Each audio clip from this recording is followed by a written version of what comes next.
지난 1년을 돌이켜 보면서 정작 중요한 거 이제 앞으로 어떻게 할 거냐 이 점이라고 생각합니다.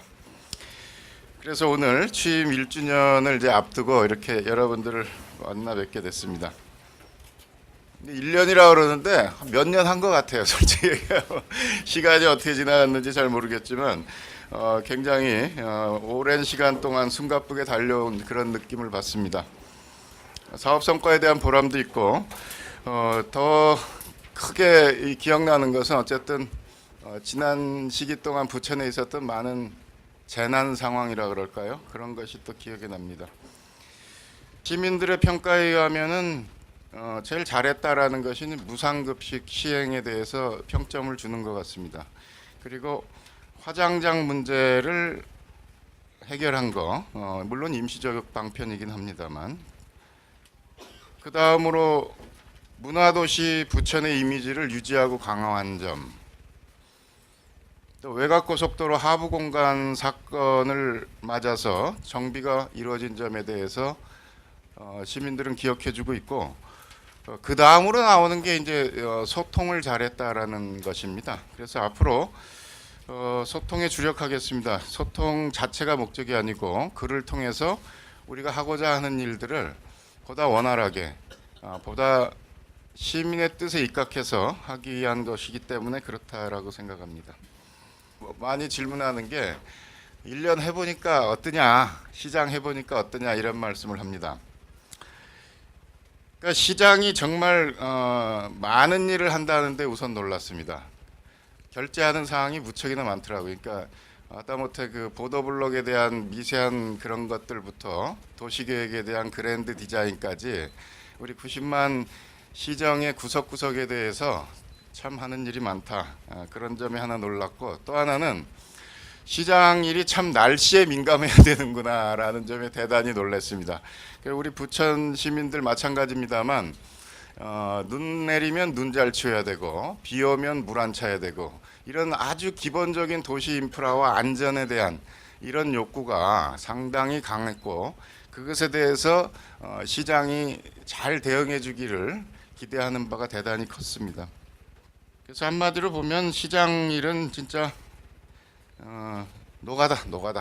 근데 노가다는 비 오는 날로 오는데 시장은 비 오면 더 바빠지더라 하는 점에 대해서 생각하고, 그리고 이 가위 눌리는 게 많습니다. 그 앞으로 40년 이런 것도 있지만 특히 재난 상황이 많았기 때문에 새벽에도 몇 번씩 자다 깨는 그런 것이 반복되는데, 제가 좀 성격이 느긋한데 그럼에도 불구하고 굉장히 그 중압감 이런 것은 컸습니다. 그런데 보람도 크다. 그것은 왜 그러냐 하면은 저는 해보지 않았습니다만 종종 이렇게 물어봅니다. 국회의원 하는 게 나을까요? 시장 하는 게 낫습니까? 뭐 이렇게 물어보는 분들이 많은데 저는 시장 일이 훨씬 더 보람 있다라고 생각합니다. 그것은 때때로 물론 욕도 많이 먹습니다만 고맙다라는 얘기를 들을 때 가장 그 보람을 느낍니다. 이러저러 우리 시책에 의해서 혜택받은 분들이 있고 그런 점이 구체적으로 시민 생활에 도움이 된다라는 측면에서 시장직이 갖고 있는 보람이라고 생각합니다.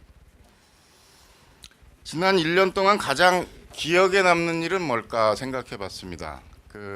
별별 일을 다 겪었지만 민방위복을 제가 평생 이렇게 오래 입어보고 자주 입어본 적이 없다라는 게 제일 기억에 남습니다. 지난 취임하자마자 이제 을지훈련 때 민방위복을 새삼스럽게 정식으로 입어봤는데, 그 이후에 추석 때 바로 집에 가려고 준비하는데 물난리 터져서 그때부터 민방위복 입고 한 몇 주간 근무했던 기억이 나고, 그거 얼추 지나니까 외곽고속도로 하부 공간에 불나가지고 또 민방위복 입고 계속 왔다 갔다 했어요. 그래서 이제 6월부터 10월까지 하부 공간 정비 계획에 대한 이제 이 임시체육시설 공사 들어가서 한시름 놓고 있는데 오정동 옛날 미군 부대에 고엽제 의심물질 매립 초대형 이슈죠. 그 사건이 터졌습니다. 그것도 민방위복 입고 지냈습니다. 어쨌든 그렇게 기억에 남는다고 하면 참 재난 사고 이런 것들이 유난히 부천에 많았다. 그때 시장을 하면서 대처했던 것들이 새록새록 제일 기억에 납니다. 가장 어려웠던 적은 아무래도 뉴타운 재개발 문제 관련해서 그 시장실 앞에 5층 복도를 한 보르며 시민들이 점거한 적이 있습니다. 그때가 이제 가장 힘들었던 시기고, 물론 진행형입니다만 막상 점거를 당하고 보니까 야, 이게 좀 황당하더라고요. 그래서 교훈을 잘 새겨서 앞으로 그런 일이 일어나지 않도록 해야 되겠다 싶습니다. 그런 점이 뭐냐 하면은 저는 이렇게 생각합니다. 그러니까 저는 이제 정치인으로서, 행정가로서 두 가지 위치가 중첩되는 것이 시장이라고 생각하는데, 정치인으로서 시민을 대하는 그런 어떤 정치하는 입장과 법에 근거해서 법을 집행하는 행정기구의 수반으로서의 시장으로서의 위치, 이 두 가지가 때로는 상충합니다. 그 점에 대해서 굉장히 그 인식에 갈등이 생기죠. 저는 이 점이 이런 그 인식, 제가 생각하는 인식과 제가 처해 있는 현실과의 괴리, 나는 이것이 그 시장 일을 하면서 가장 어려운 지점이라고 생각합니다. 앞으로도 아마 그렇게 부딪히는 경우들이 많을 것 같고, 과거에 지금도 그렇습니다만 뉴타운 재개발 문제에 대한 대처도 그렇고, 그에 대한 저의 인식과 저의 실제가 그렇다는 거고, 또 원종동 그 실내 경마장 붕괴 위험에 처해서 그걸 폐쇄해야 된다라는 전 시민적 요구가 나왔을 때 또한 그랬습니다. 이런 것을 어떻게 잘 조화시켜 나갈 거냐라는 것이 시장으로서의 대단히 중요한 일이라고 생각합니다. 언제가 제일 그 보람 있었냐라는 건데요. 저는 제가 시장이 되니까, 시장이 바뀌니까 부천이 대단히 생기 있게 변화하고 있다, 이 얘기를 들을 때 가장 보람이 있었습니다. 그것이 구체적으로 느껴지는 것은 각자 다르겠지만, 전체적인 느낌이 어쨌든 부천에 다시 생기가 돌고 활력 있게 뭐가 진행되는 것 같다라는 느낌을 받는 시민들이 있다라는 점에 대해서 기쁘게 생각합니다. 그 중앙공원 안에 그 조깅로 보수공사 예산이 6억인가 있었습니다. 근데 그걸 제가 당선되자마자 공해를 피해서 안쪽으로 어울림길을 새로 추가로 조성을 했습니다. 그것은 발상의 전환을 통해서 기존에 있는 예산으로 새로운 부가가치를 창출한 사례라고 봅니다. 상당히 보람이 있었습니다. 또 부천이 갖고 있는 여러 문화 인프라를 활용해서 부천판 L시스테마, 그러니까 학생 예술교육 특구를 지정하고 운영했던 것은 우리 부천의 특색을 살린 행정이라는 측면에서 자랑스럽게 생각합니다.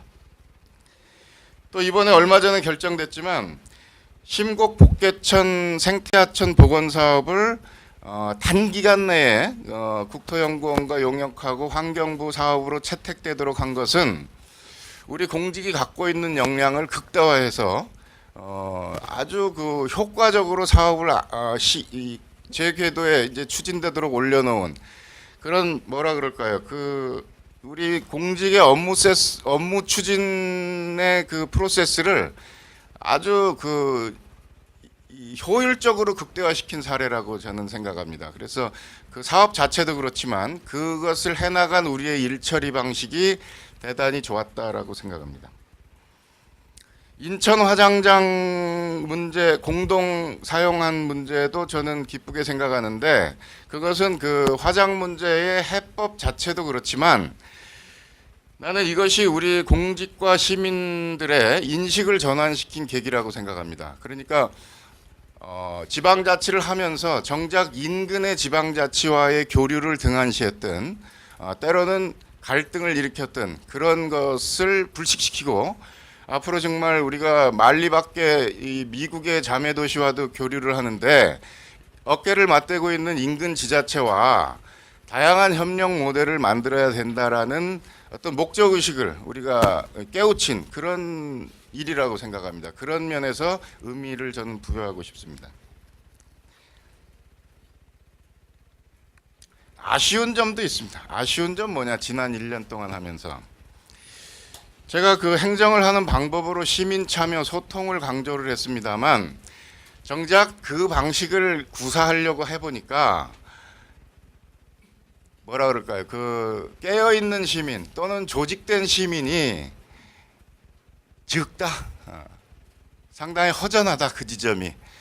그래서 그런 내용을 채울 수 있는 우리 시민 역량이 분명히 존재할 텐데 그것과 행정의 접목이 쉽지는 않더라. 이런 점을 좀 아쉽게 생각합니다. 그래서 무슨 그 시민소통위원회도 그렇고 뭔가 이렇게 정책토론회도 그렇고 장을 열면 모르겠습니다. 그러니까 매번 오시는 분들이 오는 이런 현실과 한계라 그래야 되겠죠. 그런 점을 어떻게 극복해야 이게 말 그대로 시민에 의한 시정을 구현하는 거냐. 이 점이 대단히 아쉽습니다. 두 번째는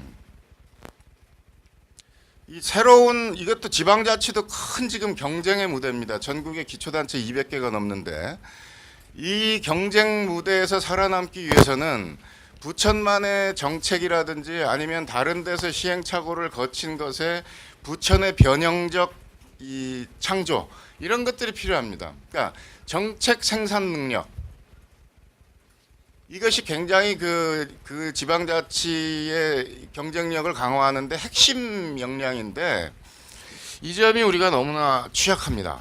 이건 뭐 공직사회도 그렇고 시의회도 그렇고 시민사회 영역도 마찬가지라고 봅니다. 그래서 앞으로 이런 그 부천에 맞는 정책을 24시간 궁리하고 검토하고 다른 데의 사례를 체크하는 이런 싱크탱크의 역할을 할 수 있는 인력이나 기구나 네트워크가 필요하다라는 점을 절감합니다. 앞으로 우리의 과제라고 생각합니다. 마지막으로 이건 뭐 우선 뭐 순위는 아닙니다만 아쉬운 점이 언론의 문제 또는 우리가 갖고 있는 어떤 홍보 전달력의 문제를 참 아쉽게 생각합니다. 그러니까 이 수도권 대도시들이 다 그 뭐 옛날 표현으로 하면 위성 도시들이 안고 있는 문제인데 시의 입장에서는 시민들에게 우리가 계획하고 있는 바나 뜻하는 바를 알리는 방법이 참 마땅치가 않습니다. 그리고 시민 입장에서는 도대체 시가 뭐를 하고 있는지 정보를 얻을 수 있는 방식이 대단히 불편하거나 미약하다라고 느끼고 있습니다. 뭘 알아야 참여를 하고 뭘 알아야 의견을 내는데 일단 그런 가장 기초적인 정보를 행정과 시민이 주고받을 수 있는 이런 기구나 방식이 좀 아쉬움을 계속 느낍니다. 앞으로 계획은 어떠냐? 뭐 여기 자료에 있습니다. 제일 역점을 둘 것은 내년 7월로 예정된 지하철 7호선 개통 준비에 저는 올인할 계획입니다. 거기에는 여러 가지가 포함됩니다. 지금 아침에 보고를 받으니까 대충 12개 부서가 관련된 걸로 이렇게 나오는데 시민생활과 관련된 거의 전 영역이 망라된다라고 생각하시면 되겠습니다. 그러니까 앞으로 부천의 미래 40년이 사실은 이 지하철 7호선을 개통으로 형성되고 구체화될 거라고 판단합니다. 그것이 어떻게 나타나야 될지 세심하게 따지고 필요한 인프라를 점검하는 일은 대단히 중요한 일이라고 생각합니다. 우리가 갖고 있는 기초환경시설을 좀 더 전문적으로 관리할 수 있는 체계를 어떻게 만들 것이냐, 또 비정규직을 어떻게 정규직화해서 그들의 역량을 안정적으로 끌어올릴 것이냐 등등이 행정혁신의 과정 속에 구체적으로 검토될 겁니다. 우리 부천이 안고 있는 그 여러 요인 중에 약점이 환경적 약점을 갖고 있습니다. 그래서 최대한 수목원 조성이라든지 녹지 조성, 또 굴포천 치수, 또 신곡복제천의 생태복원 이런 점들에 대해서도 역점을 두고 하나하나 진행을 해나가도록 하겠습니다.